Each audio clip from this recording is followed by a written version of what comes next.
You pick up a ride at 3 a.m. The passenger gets in, but never opens the door to get out. He just vanishes, right in front of an abandoned cemetery gate. On another road, a woman waves for help, but there's something wrong with her. Shadow.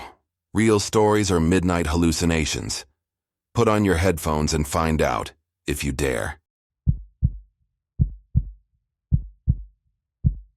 The road stretched like a river of pitch, cutting through the silent vastness of the desert. The asphalt, scarred by time, seemed swallowed up by infinite darkness, where not even the stars dared to shine brightly. The truck drove on alone, its engine rumbling like a tired predator, echoing in the unanswered emptiness. Outside, the wind cut through the night like an invisible blade, whistling between the dunes and making the metal of the cab vibrate slightly. It was a lonely melody, familiar to anyone who spends so much time on the road. But that night the sound carried something different, a hollow, empty, almost unnatural tone. The truck driver clenched his hands on the steering wheel, his knuckles standing out in the dim light of the dashboard. It wasn't the first time he'd faced a long night journey, and it probably wouldn't be the last. He liked the solitude, the steady rhythm of the wheels on the asphalt, and the feeling of mastery over that ton machine sliding along in the dark. But for some reason today, that solitude seemed oppressive. The heater was on, but a peculiar chill crept up his spine, settling under his skin like a silent warning. He reflexively adjusted the rearview mirror, checking the interior of the cabin, only to be met with the reflection of his own eyes, tired and uncertain. Sleep wasn't a problem. He'd had worse nights, but there was something in the air, something he couldn't define. The road seemed longer than usual, as if it were stretching out endlessly in front of him. No other vehicles passed by. No distant lights of small towns or gas stations flickered on the horizon. Just the dark immensity, swallowing up everything around it. He tried to dispel the feeling by turning on the radio, hoping that some forgotten station would keep him company.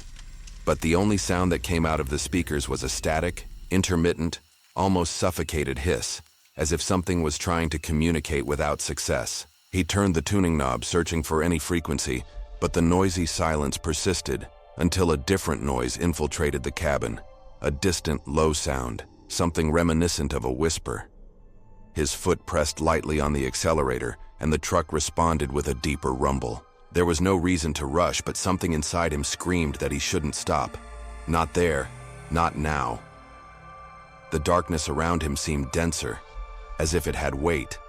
The night had always been his companion, but on this trip, it seemed like something different. Something alive. Something waiting, and he couldn't say for what. The truck kept moving along the empty road, its headlights cutting through the pitch black ahead. The truck driver leaned forward slightly, his eyes attentive to the darkness. That seemed to close in around him. The strange cold still clung to his skin, but he tried to ignore it. Probably tiredness. Too many hours on the road were playing tricks on his mind. Then he saw him. At the side of the road, standing like a statue on the shoulder, was a man. The truck driver blinked, unsure if his eyes were playing tricks on him. But no. He was there, a solitary silhouette dressed in a dark coat, his hood pulled over his head, partially obscuring his face. He didn't look like an ordinary traveler or someone who had gotten lost. His posture was strange, too still, too rigid, as if he was unaffected by the cold wind blowing around him. The stranger raised one arm slowly, the movement calculated, mechanical. He waved discreetly, but he didn't seem desperate or anxious, like someone who really needed a ride. It was as if he was just making his presence felt. A cold sensation ran down the truck driver's spine. Something inside him screamed at him to keep going, not to slow down. His instinct, honed by years on the road, told him that something was wrong. He had seen it all. Drivers asking for help after accidents, disoriented people who needed help. But this man, he didn't look lost, nor in danger. He was just there. With every second that the truck approached, it became clearer that this stranger shouldn't be there. His body didn't move with the wind, his clothes didn't flutter, His silhouette was rigid, dense, wrong. The truck driver felt a tightness in his chest, a wave of growing anxiety. His hands tightened on the steering wheel. He had already made up his mind before he even realized it. He wasn't going to stop. As he passed the stranger, he couldn't help glancing quickly in the rearview mirror. The man was still there, motionless in the same place. But for an instant, and perhaps it was just a trick of the light, he had the impression that the face under the hood was facing him directly, and a deep shiver ran down his spine. Without realizing it, his foot pressed a little harder on the accelerator. The truck roared to life and drove on, leaving that silent presence behind. But the feeling that he was still being watched remained, and deep down the truck driver knew the night wasn't over yet. The truck driver felt a chill as he passed the stranger, but he ignored the sensation and kept his eyes fixed on the road. His heart was racing, as if his body already knew something that his mind refused to admit. Maybe it was just tiredness. Maybe the cold that night was getting to his nerves. But still, he couldn't help it. An involuntary impulse made him glance in the rearview mirror. Just for a second. Just a quick glance. And that's when he saw him. The man in dark clothes was sitting in the back of the truck. His heart seemed to stop for an instant, before racing at a frantic pace. His hands gripped the steering wheel tightly, and an icy shiver ran up the back of his neck. That wasn't possible. He had gone straight past that man. The road was still behind him, shrouded in darkness. How had he got in? The truck driver swallowed, not daring to turn around. His breathing became short, cut short by the dread that clung to his chest like an invisible weight. In the rearview mirror, the man remained motionless, silent, inexpressive. The hood still covered part of his face, but now, so close, it was possible to see a patch of pale, almost grayish skin. His body was leaning slightly forward, as if he were watching the driver. The truck driver tried to find a rational explanation. Perhaps it was an optical illusion. Perhaps his mind was playing tricks on him. But he could feel the presence behind him. He could swear he heard its low, rhythmic breathing, much closer than it should have been. His stomach churned. The truck kept moving along the deserted road, but now he no longer felt in control. Something was wrong. Deadly wrong. Slowly, his thumb slid along the steering wheel until he reached the digital rearview mirror button, trying to turn it off, to erase that impossible vision. But his hand was shaking so much that he could barely press it. The voice in his head shouted only one thing: "Don't stop. Don't stop. For God's sake, don't stop." But for some reason, the cabin seemed to be getting smaller, the air heavier, and the truck driver had the distinct feeling that the man sitting in the back seat was smiling. The truck driver tried to keep his eyes on the road, but it was impossible to ignore the presence in the rearview mirror. With each blink, the figure, there seemed to become clearer, as if it were slowly materializing in the darkness of the cab. Its face was a sickly pale shade, almost translucent, as if the skin had been drained of any warmth. The eyes, deep and dark, were empty wells that didn't reflect the light from the dashboard. No emotion, no life. Just a black hole where there should be humanity. The clothes covering his body seemed heavy, soaked with moisture that the truck driver couldn't identify. The black fabric glistened slightly under the dim interior lighting, as if wet from rain, but there was no sign of water dripping on the seat. No trace of moisture on the leather, no explanation. And yet the smell was there, a faint smell, almost imperceptible at first, but growing by the second. It was the smell of wet earth, of decaying leaves, and something else. Something fetid, something that shouldn't be there. The truck driver took a deep breath, trying not to panic. The passenger wasn't moving. There wasn't even a hint that he was alive. Not a sigh, no blink of an eye. His chest was neither rising nor falling, but the energy inside the cabin was wrong. It was as if the air itself had gained weight, pressing down on his chest, making every breath a conscious effort. The truck's engine roared constantly, but it sounded distant, muffled, as if something was draining the sound of reality from around him. He tried to ignore the presence, to pretend it wasn't there. But then he felt it. Something cold, an icy current running down the back of his neck, as if invisible fingers were there. as if something was touching him when it wasn't. His eyes returned to the rearview mirror, trembling, and it was then that he noticed. The man was now a little closer. Not much, just centimeters, but close enough for his mouth to start opening, slowly and inhumanly. And from him, no sound came out. But the truck driver felt something crawling inside his mind, a whisper without words, a voiceless call, something that shouldn't be there, something that wanted him to stop. The truck driver swallowed. Cold sweat ran down the side of his face, collecting on the collar of his jacket. The air in the cab was heavy, suffocating, as if the atmosphere itself had become dense, oppressive. He didn't dare look in the rearview mirror again. His instinct was screaming, "Don't look, just keep going." But his mind wouldn't obey. His fingers were so stiff on the steering wheel that they began to ache. The truck roared down the road, its speed gradually increasing, as if it could leave behind that presence, that error in reality that it had felt so close to. But something inside him burned with an unbearable need, curiosity, doubt, and the fear of uncertainty. His chest rose and fell in short, erratic breaths. He needed to know. He needed to see. With a hesitant, almost involuntary movement, his eyes returned to the rearview mirror. The back seat was empty. The air escaped from his lungs in a choked breath. He blinked again. Nothing. No trace of the stranger. No shadow. Just the dark, worn leather of the seat. For a second, he thought he had imagined everything. The tiredness, the cold, the empty road. Maybe his mind was playing tricks on him. Maybe it was just paranoia, but then he realized something even worse. The silence. The truck's engine roared softly under the hood, but inside the cab there was no sound. Not even the whistle of the wind, not even the creak of the pedals, and not even his own breathing. He didn't know how long he had been holding his breath. The hairs on the back of his neck stood on end. Something was wrong. Something beyond his comprehension. His heart pounded like a drumbeat, and an icy thought tore through his mind like a bolt of lightning.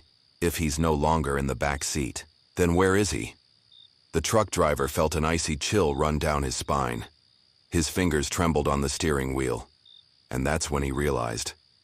There was something behind him, not on the seat, not visible in the mirror, but there, in the invisible space between him and the absolute void. A presence, something that shouldn't be there. He didn't want to look, but he knew that sooner or later, he would have to face it. The truck driver gripped the steering wheel tightly, trying to control his breathing. This isn't real. It was just his mind playing tricks, the accumulated fatigue from the hours on the road, the monotony of the darkness. That's all it was. He ran his tongue over his dry lips and muttered to himself, his voice hoarse and shaky. Just something in my head. Just tiredness. But the restlessness was still there. The absolute silence inside the cabin made him doubt his own sanity. He knew he was alone. He knew he was alone. But the feeling persisted, sticking to his skin like cold damp. The truck drove on, its headlights sweeping across the endless darkness of the road. No lights on the horizon. No signs. No civilization. Just him, the engine, and that invisible presence hovering in the air. And then the radio turned itself on. A loud pop exploded from the speakers, and the hiss filled the cab like a swarm of static. The truck driver startled, his wide eyes turning to the dashboard. The radio was off, or it should have been. He remembered turning the volume knob hours ago, before he had even noticed the stranger on the roadside. But now, the numbers on the digital display flashed erratically as if something was interfering with the signal. The hissing increased, a harsh, distorted noise that seemed to vibrate in the very air around him. He raised his hand hesitantly, swallowing hard, ready to turn it off. That's when he heard it. The whisper. Low, slow, almost imperceptible. Something was talking to him. The words were indistinct, drowned in the hiss as if someone was trying to communicate through a weak signal, too distant to be understood. But one thing was certain. It wasn't static. The truck driver froze, his fingers hovering over the radio button. His whole body was tense, his pulse hammering in his ears. He held his breath, forcing himself to listen better. Stop. His heart leapt in his chest. The voice on the radio became clearer for a brief moment. "Stop the truck." The hairs on the back of his neck stood on end, and then, as if it had realized he was listening, the voice laughed. Low, high-pitched, wrong. The truck driver couldn't move. The radio squawked again, and the laughter dissolved into one last whisper, almost like a hiss. "Behind you."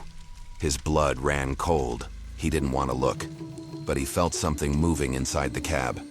The truck driver was breathing fast, his fingers gripping the steering wheel as if it were the only anchor between him and reality. The radio was now muted, but the silence in the cab was no comfort. He needed to get out of there. He needed to stop. His eyes scanned the road ahead, and finally he saw the lights of a gas station. A momentary relief ran through his chest. Even though it was deserted at that hour, the station represented something familiar, a remnant of normality. With a sudden movement, he turned the wheel and maneuvered into the parking lot. The engine rumbled and the tires slid lightly on the damp asphalt. He didn't mind. He just needed a moment. The truck slowed down and finally stopped next to one of the fuel pumps. The truck driver let out a sharp breath. His shoulders were stiff, his muscles aching with tension.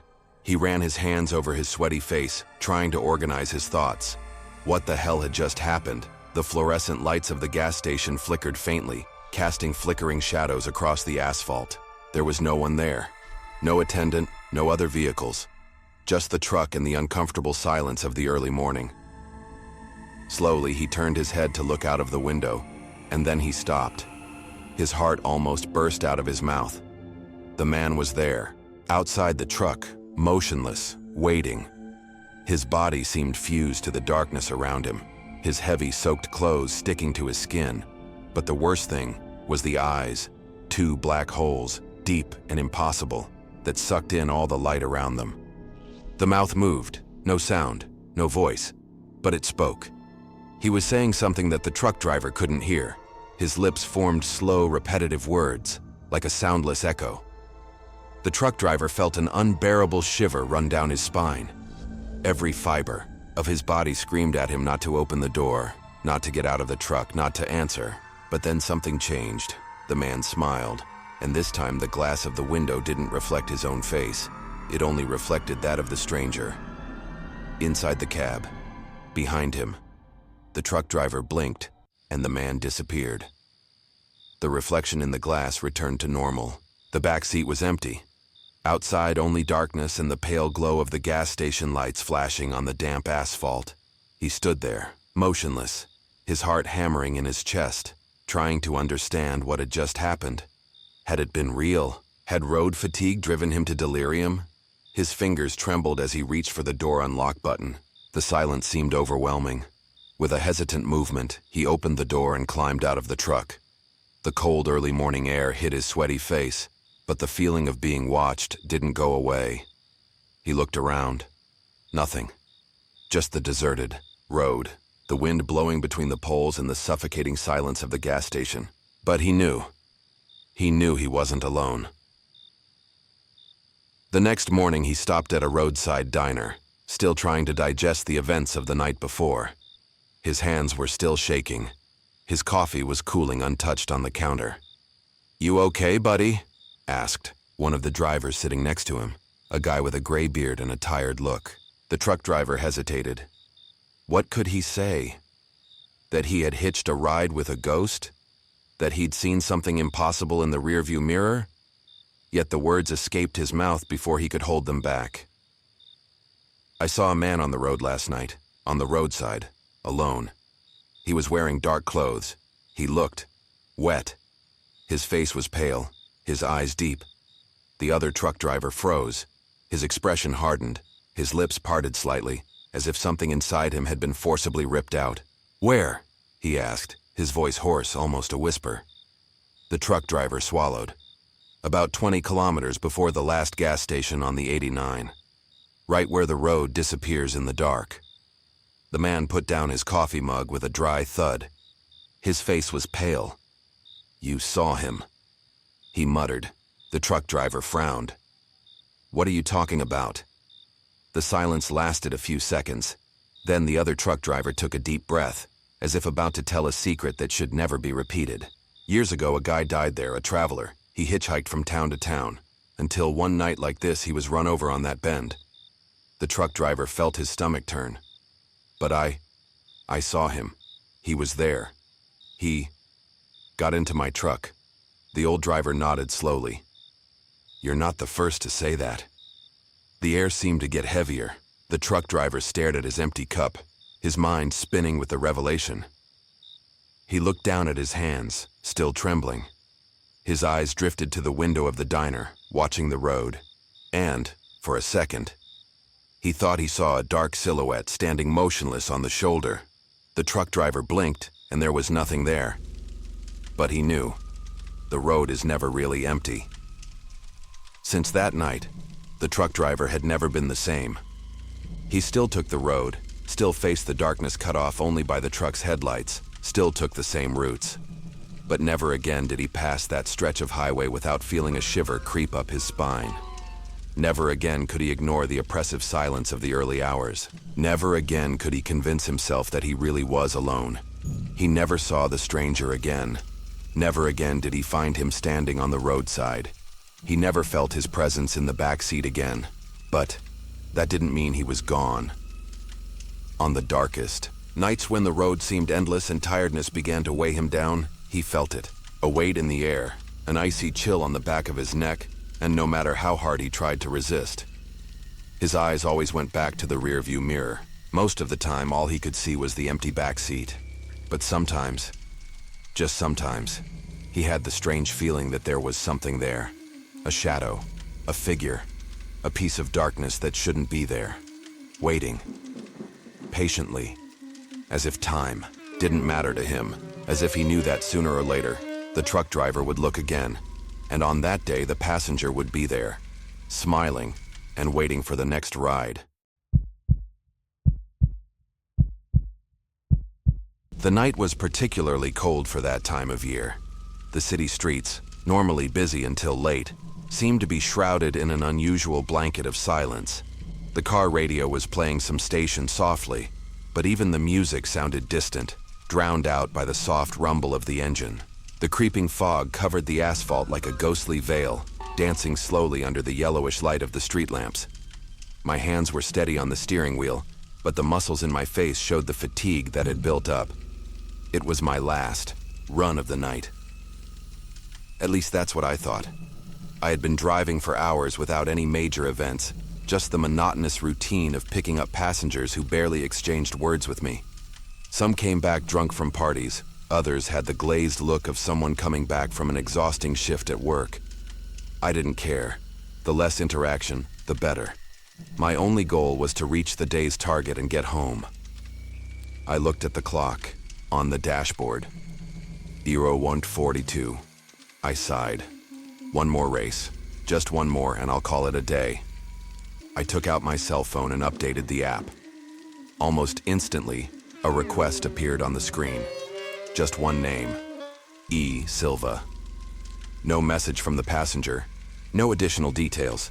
The boarding point was on a side street close to the center, but far enough away to seem too empty. The city around me seemed different at that hour. During the day, every building, every corner, every light seemed to be part of a living, pulsating organism, but at dawn, everything was static. The emptiness wasn't just the absence of movement. It was the feeling that something might be watching from the darkness. I shifted into gear and turned into the street indicated.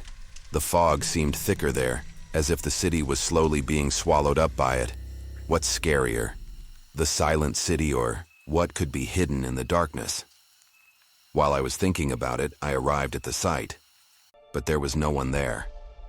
Even so, the timer on the app began to count down the waiting time. My passenger was already there somewhere. I just couldn't see him. The silence inside the car seemed to become an entity of its own as I waited. I kept my eyes on the rearview mirror and then on the screen of my cell phone, watching the seconds tick by. No movement in the dark street. No sound other than the low rumble of the engine. I was about to cancel the race when, out of nowhere, the back door opened. My heart jolted and my first instinct was to look in the rearview mirror. There was no one there a second ago. How had He arrived so quickly? The man settled into the back seat without haste. His movements were calculated, too slow, as if every joint required effort. The sound of the fabric of his clothes rubbing against the leather of the seat filled the silence of the car. He was wearing a dark, old-fashioned suit, the kind you see in old photos from decades gone by. It wasn't something people would wear casually in that part of town, especially at that time of day. The cloth looked a little worn, and a strange smell soon took over the car. Wet earth. I held back the urge to frown and adjusted my posture. "Good evening," I mumbled, trying to sound polite. No reply. I waited a few seconds, but he said nothing. He kept his head tilted slightly forward, his eyes downcast, as if he was focused on something I couldn't see. Okay, maybe he was just another strange passenger. "Do you want to follow the GPS route, or do you have a preferred route?" Silence. All he did was raise his pale hand and point at the cell phone screen, confirming the suggested route. A shiver ran down my spine. Something was wrong. I discreetly adjusted the rearview mirror to get a better look at him. His expression was blank, unmoving. But then I noticed something that made my blood run cold. His eyes never blinked. My fingers tightened on the steering wheel. The nagging feeling that something didn't fit reality began to grow. I needed some certainty that this man was really there. What if the only indication that someone was inside your car was the reflection in the rearview mirror? I swallowed. I needed to check, but when I looked in the mirror again, my stomach churned. The reflection was there, but it wasn't exactly the same man I saw through the glass. The journey began. The silence inside the car seemed to expand, filling every space with an invisible weight. The sound of the engine was the only constant noise, a low hum that mixed with the discreet rustling of the fog against the windows. The man in the back seat remained completely still. I stared straight ahead, but it was impossible to ignore his presence, or the absence of it. No sound of breathing, no movement of clothing, not even the discreet sound of a body changing position on the seat. Nothing. It was as if somehow he was there without really being there. I adjusted my posture in the seat, trying to shake off the discomfort that ran up my spine. Maybe I was just a strange passenger, maybe I was just tired, but I needed to break the silence. "All right back there?" No answer. I bit my lip and tried again. "Are you coming back from work?" Nothing. No sound. No reaction. The only thing I saw was your reflection in the rearview mirror, or what should have been your reflection. The glass seemed slightly fogged up, as if the air inside was colder than the rest of the car. I blinked a few times, trying to decide if it was just tiredness or if something was really wrong. The passenger didn't move, but his reflection looked slightly different. I couldn't tell what. I accelerated a little.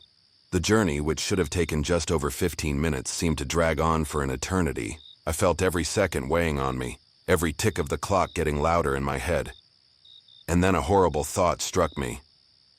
If someone was behind you, but made no sound, how long would it take for your mind to start imagining things? I swallowed. I didn't want to find out. I gripped the steering wheel tighter, keeping my eyes on the road. But deep down, I knew. I was already imagining it. And maybe it wasn't just imagination. The silence became an unbearable weight inside the car. My passenger remained motionless. His breathing, if any, made no sound. I tried to concentrate on the road, to ignore the feeling that something was wrong, but every kilometer I drove only made the situation worse. The busy city streets were left behind, replaced by empty, silent avenues. The streetlights began to become scarce, casting long, shapeless shadows along the asphalt. The fog that had previously crept discreetly along the ground now became thicker, covering everything around like a ghostly curtain. From time to time, I checked the GPS, looking for some rational comfort, some confirmation that this run was just a strange delivery to some out-of-the-way neighborhood. But the map told me something else. The destination continued to move away from the urban area. The blue line indicated a winding path that crossed a stretch of closed forest, without houses, without any sign of life. The name of the endpoint gave me goosebumps. Memorial Road, number 0. I had never heard of this place. The tightness in my chest intensified. Why would anyone call a place like this home? I looked in the rearview mirror. The passenger hadn't moved an inch. His eyes remained downcast, empty, as if he were waiting for something. My mind began to struggle against two opposing forces, fear and curiosity. Fear told me to end the race, to put on the brakes, to say I couldn't go on. But something stopped me.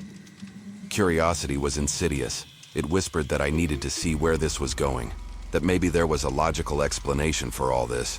What would make you keep driving? Fear or curiosity? I wanted to believe that I was still in control, that I could just turn around and go home. But my fingers gripped the steering wheel, so tightly that the knuckles were white. I already knew the answer. I kept driving, and as the road got darker, I began to feel that maybe I wasn't in the same world as before. The road became narrower and narrower, swallowed up by the tall trees and the dense fog that crawled along the ground like spectral fingers trying to cling to the car. The headlights were the only source of light, casting long, distorted shadows ahead, creating shapes that moved as if they had a life of their own. That's when I felt it, the cold. It wasn't just an icy breeze from outside. It was something different, something wrong. The temperature inside the car suddenly plummeted, making my skin shiver as if it were the middle of winter. My own breath became visible in the air. I swallowed, trying to ignore the growing discomfort. Maybe it was just tiredness playing tricks on me. Maybe. But then I looked in the rearview mirror, and the back seat was empty. My fingers gripped the steering wheel, my heart racing in my chest. It couldn't be. He had to be there. I hadn't heard. The door open, I hadn't felt any movement. But the second I looked in the mirror, there was no one back there. My whole body tensed up. I had to be sure. I took a deep breath and turned my head slowly. He was there, sitting exactly where he had always been, in the same dark suit, the same deep-set eyes. But now, there was a difference. He was looking at me. Before, he had remained, motionless, inexpressive, staring at some invisible point on the floor. But now, his eyes were on me, fixed, unblinking. The cold became even more intense. My body reacted before I could think. I turned my face back to the road and pressed the accelerator harder. I didn't want to see anything else, but at that moment, I realized something even more disturbing. I knew he was watching me before I even looked. Have you ever felt someone watching you without looking? The feeling that I was alone there had disappeared, but the presence that now filled the car wasn't human. The road seemed to stretch on, as if I would never reach my destination. My chest was tight, my icy fingers gripped the steering wheel tightly, and the silence inside the car was unbearable. That man, or whatever he was still sitting behind me, motionless. But now I knew he was watching me. I didn't need to look. I could feel it. The GPS indicated that there were only a few meters to go. The headlights illuminated something ahead, and my heart dropped. It was a cemetery. The rusty iron gate stood in the middle of the darkness, crooked and covered in dried vines. Inside, tilted tombstones and broken crosses were scattered across the uneven ground, some covered in mist, others swallowed up by tall weeds. There were no houses, no lights, nothing but forgotten graves. The GPS confirmed. Final destination. I gripped the steering wheel, feeling cold sweat trickle down the back of my neck. I didn't want to look in the rearview mirror, but I did. The passenger was still there, but for the first time he moved. With a slow, calculated gesture, he moved his pale hand to the door handle and opened it. The creak of metal echoed in the silent night. He got out of the car. My breath caught in my throat. Should I say something? Ask him if he needed help? If he needed a ride back? But he didn't seem to hear me. He didn't even look at me. Then he simply disappeared.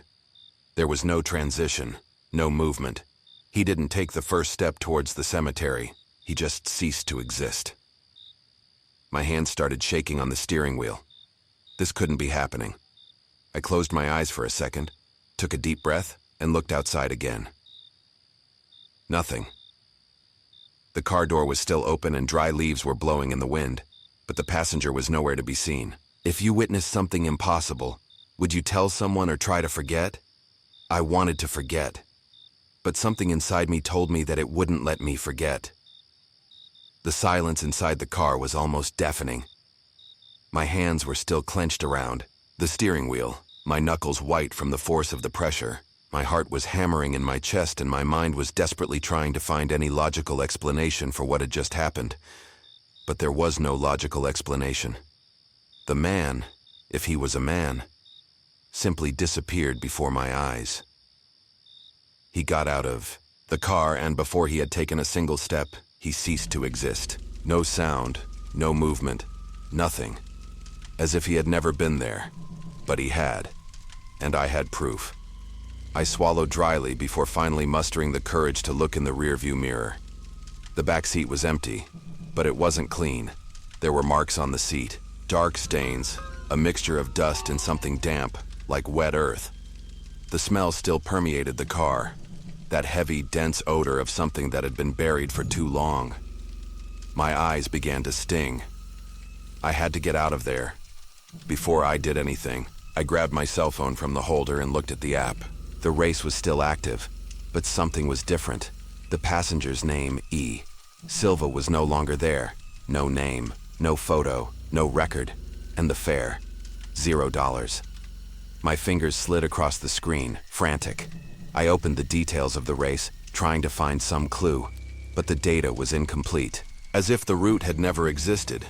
Had I spent the last 20 minutes driving to nowhere, carrying a passenger who was never there? My throat was dry, and the cold inside the car seemed to increase by the second. How would you explain to yourself that you had transported something that wasn't supposed to exist? The most terrifying thing wasn't the fact that I had no answers. It was the feeling that someone was still in the car with me, and, as much as I didn't want to look in the rearview mirror again, I knew that something could be looking back at me. My mind refused to process what had happened.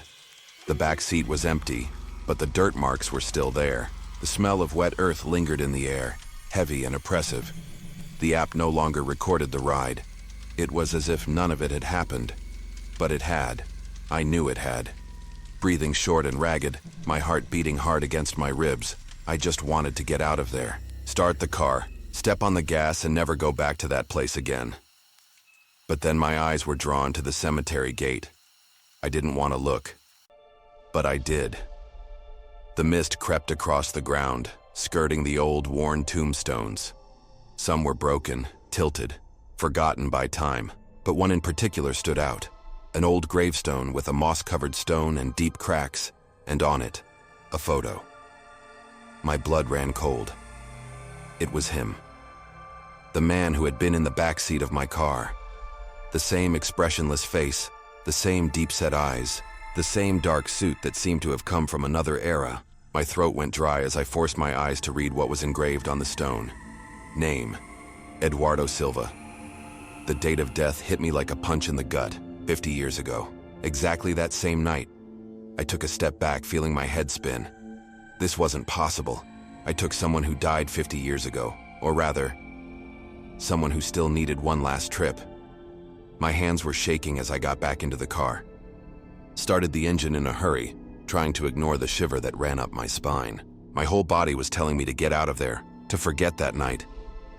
But how could I forget?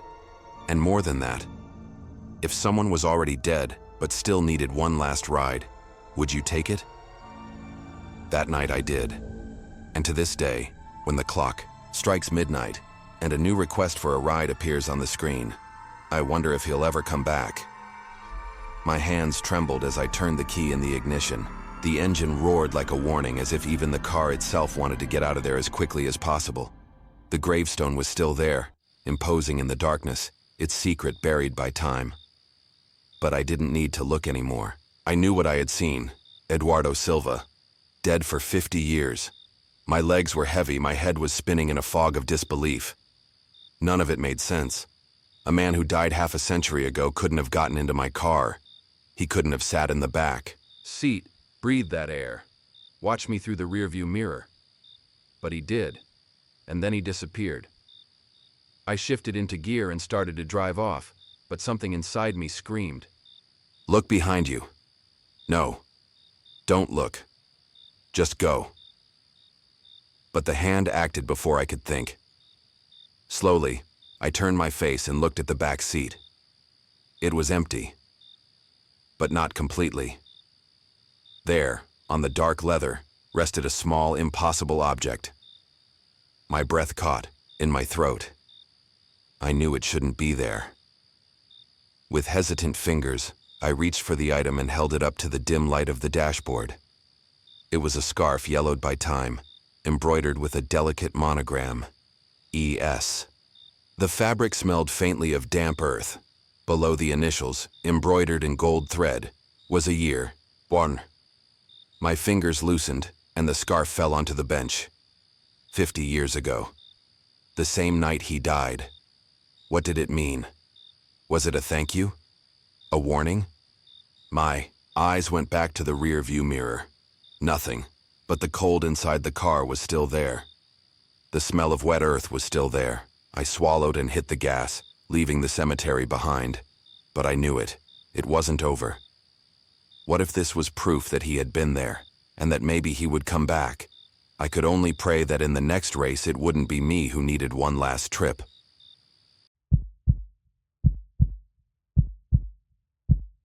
The road stretched out in front of me like an endless ribbon of asphalt, swallowed up by the darkness. The truck's engine rumbled low, a rhythmic sound that had long since become part of me. My eyes were fixed on the road, but my mind was already heavy with the fatigue of hours behind the wheel. The last city was long gone, its lights long gone in the rearview mirror. Now there was just me, the truck, and the deserted road. No other lights, no illuminated signs, nothing but the yellow stripes, flickering in the light of my headlights. The moonless sky looked like an immense void, a darkness that devoured any point of reference. The radio had been off for a while. At first I had put on some station to play, something to break the suffocating silence. But the signal disappeared, swallowed up by the distance, and the uncomfortable static forced me to turn the knob and leave only the noise of the engine and the rustle of the wind cutting through the bodywork. Solitude had always been part of the job, but there was something different that night. Silence wasn't just the absence of sound, it was emptiness. My palm slid over the steering wheel, the leather warm under my fingers. I felt the weight of the road on my shoulders, but something else was settling inside me, a growing unease. If you were driving alone in the middle of the night, how long would it take for the silence to start bothering you? The first hour is comfortable. You enjoy the peace. Thoughts flow uninterrupted. The second hour, tiredness hits. You start to get lost in the rhythm of your own thoughts, the yellow stripes passing by in a continuous hypnotic flow. But then comes the third, and the fourth, and the silence, previously just a neutral companion, turns into something alive. Wriggled in my seat, trying to shake off that strange feeling. I looked at the clock on the dashboard. 03:12, that's when I saw it. A silhouette on the side of the road, one arm raised, waving desperately, a call for help in the middle of nowhere. My foot hovered over the brake, but something inside me hesitated. I squinted for a moment, trying to be sure of what I was seeing. The woman was standing there by the side of the road, her arms raised, waving with desperation. Her long, light dress was stained with dust, and her disheveled hair looked like it had been whipped by the wind for hours. The truck moved slowly forward, and my mind struggled to understand how it had come out of nowhere. There were no crossroads, villages, or even a proper shoulder there. It was just there. My foot hesitated on the brake pedal. I had seen people hitchhiking before, some really needy, others not so much. But something about her made me hesitate. Her movements.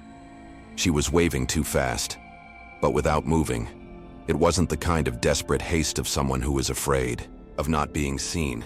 It was something wrong. Her arm rose and fell at too fast a pace, as if it were being pulled by an invisible thread, as if her body didn't obey the normal rules of movement. My mouth was dry.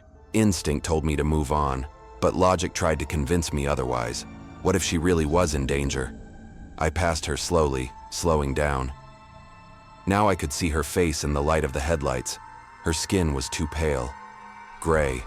Her eyes were wide, the glare reflecting off the truck's headlights, but without any expression, as if she was there. But at the same time, she wasn't. A shiver ran down my spine. If someone was in danger, but something about them seemed wrong, would you still stop? My fingers were sweaty against the steering wheel. I needed to decide. And before I could do anything, she stopped waving. Her hand fell beside her body, her head tilted slightly to the side. And then she smiled. My blood ran cold. I already knew the answer. I shouldn't have stopped. My breathing was heavy. My fingers were sweating on the steering wheel as I slowed down, the truck's tires squealing against the lonely asphalt. The woman stood by the side of the road, her body rigid, her eyes wide and empty, as if she were waiting. Something was wrong. I leaned forward slightly and turned on the high beam. The light swept across the road and illuminated his face completely.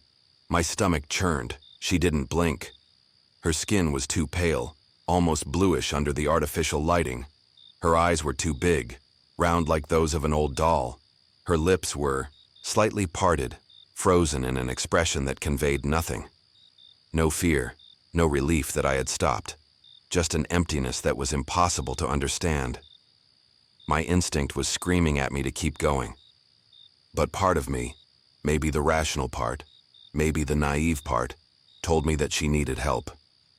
I put the truck in neutral and reached for the door handle, ready to get down. But then I saw it. The light from the headlamp illuminated everything.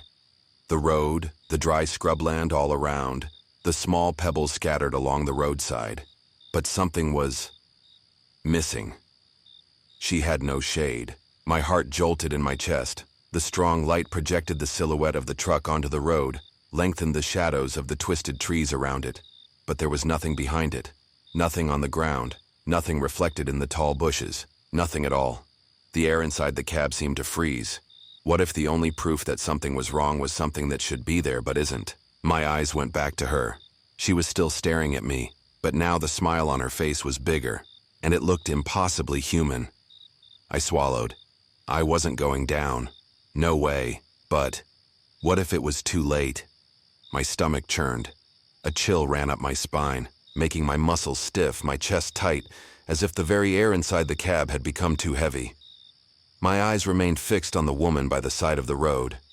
But everything inside me was screaming at me to look somewhere else, anywhere else. She was still waving, but now her face looked different. At first I couldn't pinpoint exactly what was wrong, but as the light from the lighthouse flickered over her, details began to stand out that were impossible to ignore. Her mouth was bigger than it should have been. It wasn't just an effect of the light or the angle. Her lips had elongated, the corners extending slightly beyond their natural position, as if someone had pulled the edges to the side, creating a smile that simply shouldn't exist. I swallowed. Maybe it was the fog. Maybe it was tiredness playing tricks on me. But then I realized something else. The headlight wasn't touching her properly. It was as if she was slightly out of touch with reality, like a badly adjusted image on an old television screen. Small, wrong contours, shadows that didn't follow the rules of physics. While everything around her was swallowed up by the brightness of the high beam, her body remained strangely opaque, as if the light refused to illuminate her completely. Fingers squeezed the steering wheel until the knuckles turned white. My brain searched frantically for any rational explanation. Perhaps it was a play of light and shadows. Maybe the road was reflecting in a strange way. Maybe I was too tired and seeing things where there was nothing. But then she stopped waving. Her hand fell beside her body, and her head tilted slightly, watching me as if she expected me to do something. The smile remained. But now her eyes seemed too dark, too deep. If something defied the laws of physics in front of her eyes, how would her brain try to justify it? Mine couldn't justify anything anymore. Everything inside me said that I shouldn't have stopped. But now, I wasn't sure I could leave. My breath was caught in my chest. the air seeming heavier with every second I stood there, staring at that figure on the side of the road. My instinct told me that something was very wrong, but my body seemed frozen, unable to react. The woman was still there, but she wasn't the same. Or perhaps she had never been. Her lips began to move, but no sound came out. It wasn't a whisper, muffled by the wind. It wasn't a muted cry for help. It was something much worse. It was the absolute absence of sound. His mouth moved too quickly as if he was saying something non-stop, but my mind couldn't pick up anything, as if the words had never existed. My throat went dry. The truck's radio, which until then had only been broadcasting the ambient noise of the road, let out a loud crackle as if something had interfered with the frequency.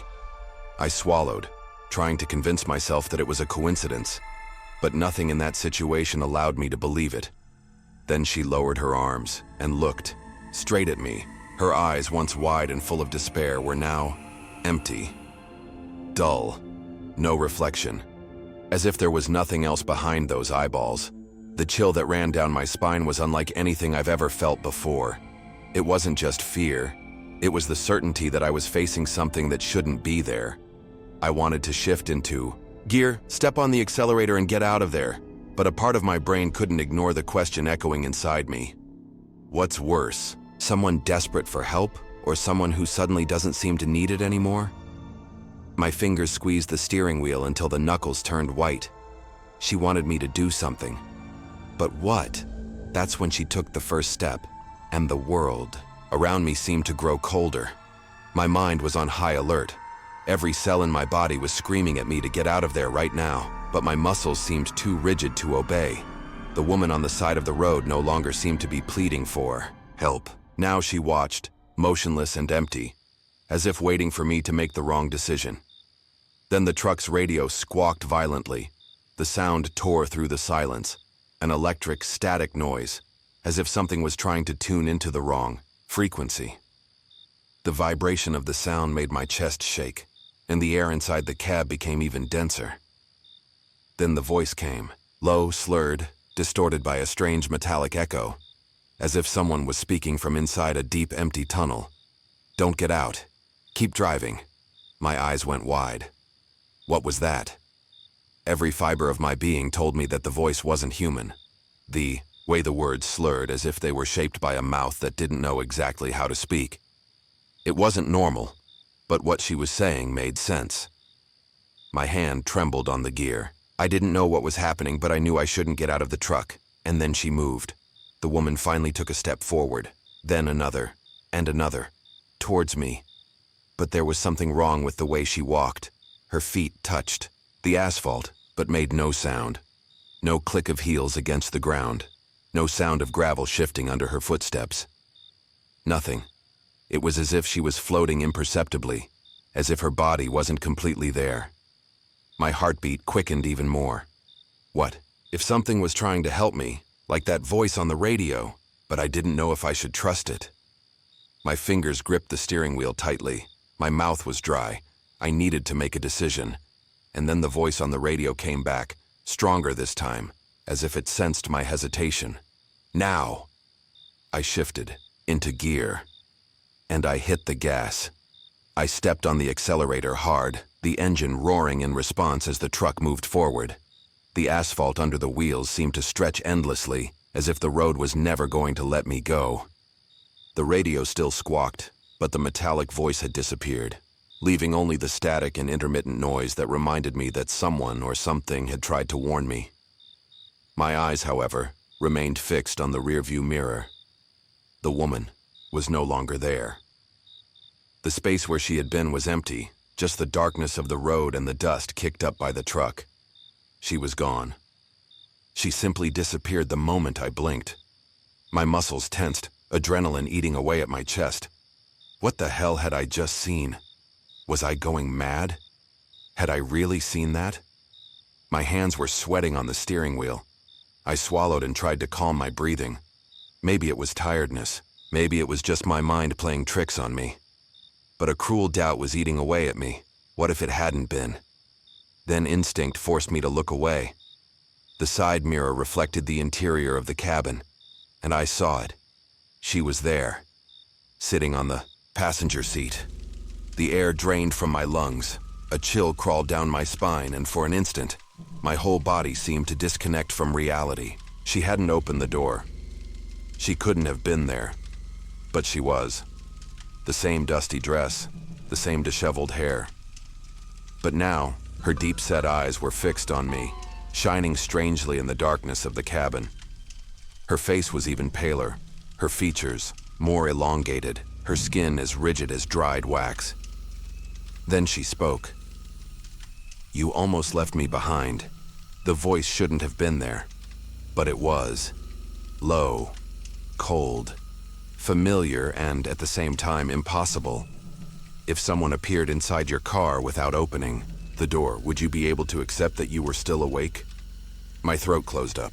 The truck kept going, but I didn't know if it was still driving. All I knew was that she was with me, and maybe she'd never left. Cold sweat dripped down the back of my neck as I hit the gas. The truck roared like a wounded animal, its headlights tearing through the darkness of the road that somehow never seemed to end. I knew I was driving. I knew I was moving, but everything around me remained the same. Dense fog crept across the asphalt, and the signs along the highway were always the same. At first, I thought it was a coincidence. A long stretch of road could have repeated signs, similar distances, but then I started counting. 1, 2 times, 3 times, the same sign. Highway 27, 15 km to the next stop. I looked at the clock on the dashboard. It read the same minute as when I hit the gas. Time didn't seem to move forward, as if I were driving in an endless loop. My chest tightened. My throat went dry. I gripped the steering wheel tightly, trying to focus on the road. But then, I looked over. The passenger seat was empty. My lungs stopped. She wasn't there anymore. But before I could even breathe a sigh of relief, the radio squawked again. Static filled the cabin, and a shiver ran down my spine as her voice reappeared, now on the radio. "Next time, don't hesitate." My skin crawled, every fiber of my being fighting against that invisible presence. She was still there. Somehow, she was still there. My heart hammered in my chest as the question popped into my mind, almost like a thought planted there by something I didn't want to understand. What if the only thing that kept you alive was the fact that you hesitated? I almost stopped the truck. I almost got off. If I had done that, what would have happened? The road kept repeating itself in front of me, an endless sentence. But now, I knew. It hadn't finished with me yet. The road seemed to stretch on endlessly, but at some point, the night began to lose its strength. The sky, once absolutely pitch black, began to be tinged with the pale hues of dawn. The radio was off. I didn't dare turn it on. After what had happened, driving in those conditions was unbearable. My muscles were stiff, my stomach churned, and the only thing that kept me conscious was the persistent tremor in my hands. I needed to stop. I needed coffee. I needed air. I needed something to tell me that I was still in the real world. I saw a lonely gas station by the side of the road and pulled the truck onto the shoulder. It looked old, one of those places forgotten by time, but the sign flashed faintly, and there was a light on in the convenience store. Anything was better than continuing on that damned road. I got out of the truck on shaky legs and walked inside the gas station. The smell of reheated coffee and gasoline hung in the air, and a middle-aged attendant was leaning against the counter, reading a crumpled newspaper. When he looked up at me, his gaze went straight to my face. Perhaps he had seen my state. "Rough night?" he asked with a tired half-smile. I wanted to say it was just tiredness, but the words came out on their own. I saw a woman on the road, asking for a ride. The attendant stopped smiling. His expression changed completely. He sighed and, without saying anything, raised his hand and pointed to a wall of news items taped to the wall next to him. I approached, confused. Then I saw it. A headline yellowed by time stood out among the clippings. "Woman missing for 30 years on Highway 407. Last seen hitchhiking." The blood ran cold in my veins. My mouth dropped open, but I didn't know what to say. The photo next to the headline showed a woman with dark hair, a discreet smile, and a light dress. It was her. My whole body went rigid. The clerk sighed again. You weren't the first. The heat in the room seemed to evaporate. And from the looks of it, you won't be the last either. My mind was spinning. If a ghost came back every night hoping that someone would finally accept her, right, how long would it take her to convince someone? The attendant looked at me for a moment, then added almost as a warning, next time, don't hesitate. The cup of coffee I was holding trembled slightly in my hand. I didn't reply. I just finished my drink in silence, knowing that that night I had escaped. But the road doesn't forget, and neither does she.